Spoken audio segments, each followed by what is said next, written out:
Everyday events and normal occurrences can be misunderstood, turned around, and used negatively against you. Once under suspicion or investigation, everything that you do can now be used as evidence toward your guilt. Through the Crucible and the Serial Podcast, many examples of this can be shown.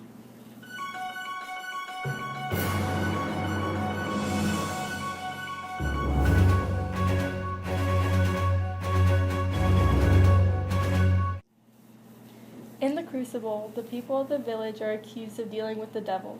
Their everyday lives were looked into. The Salem witch hunt searched to find simple reasons for people to be hanged. For example, Giles Corey, an old man, talked about how strange it was that his wife, Martha, read books while he didn't. He didn't understand why she read so much. When he was saying his prayers one day, he couldn't remember the words. He claims it was because his wife was reading.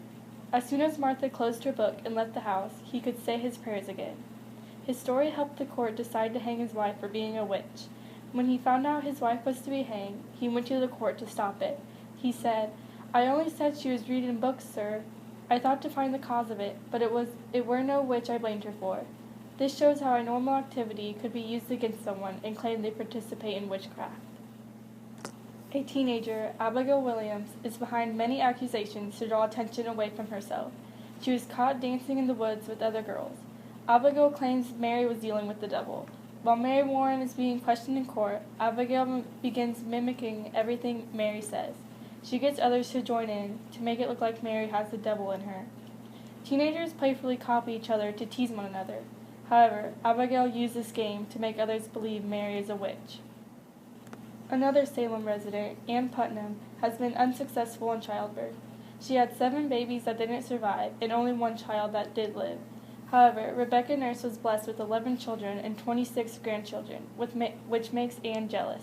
Because of Rebecca's thriving family, Ann Putnam blames her for killing all her newborn babies.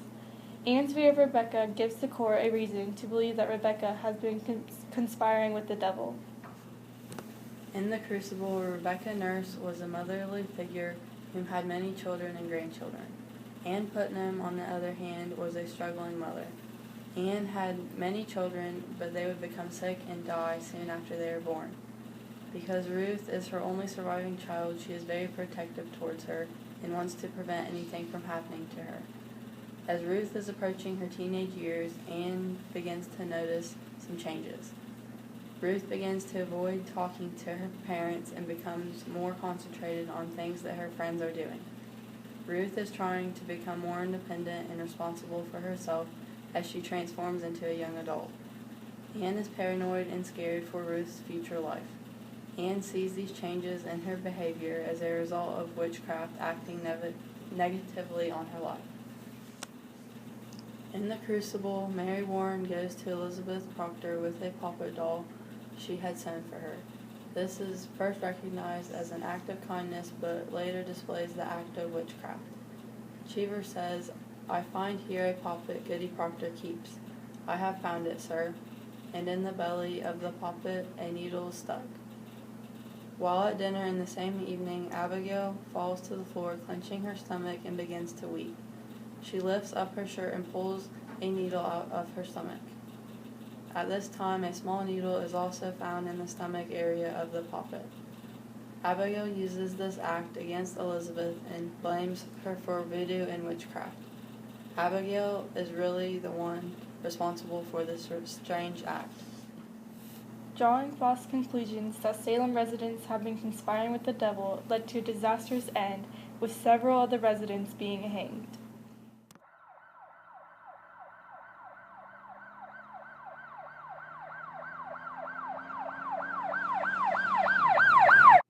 When convincing someone of murder, the prosecutors take every action into consideration. In the podcast serial, Anon calls Hay a devil. To prosecutors, this might seem suspicious. It could have led them to believe that he actually thought of her as a devil or made him willing to kill her. Though this is a possibility, it is highly unlikely.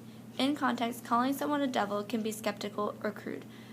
Yet many people use the word in daily language. The tone of someone's voice can play a huge factor in the meaning of the word. In today's society, calling someone a devil is usually used in a joking manner. People call someone a devil when they are playfully calling them mean or rebellious. For example, when someone beats their opponent in a game, the opponent might call them a devil.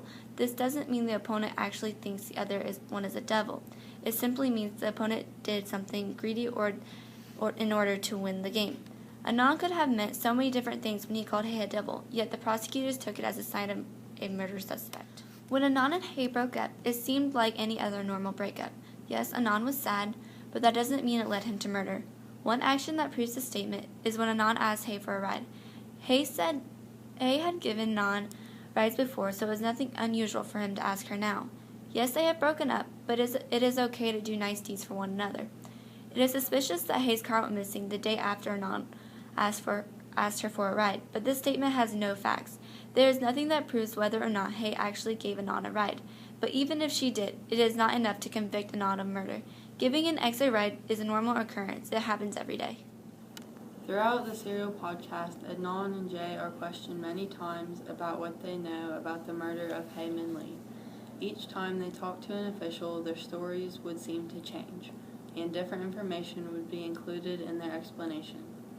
Because of the way this happened, it caused a great deal of suspicion to arise. Their reasoning behind the alternating stories was their lack of memory of what exactly happened on that day. A more likely reason for their alternating stories is that they were trying to hide something or stay out of trouble. In Jay's case, he was trying to escape the idea of being a suspect in the murder of Hay. In the serial podcast, weeks into the investigation, Adnan gets a phone call from the police while at Kathy's house. Adnan acts worried and paranoid about the situation. This shows that something is going on in his life. Adnan would have no reason to be worrying about the call if he wasn't worrying about something. Kathy sees this as suspicious, even though she barely knows Adnan, and this is the first time they have personally met.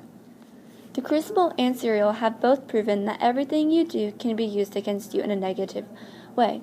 False conclusions can lead to dangerous ends, and in both the Crucible and Serial that has happened.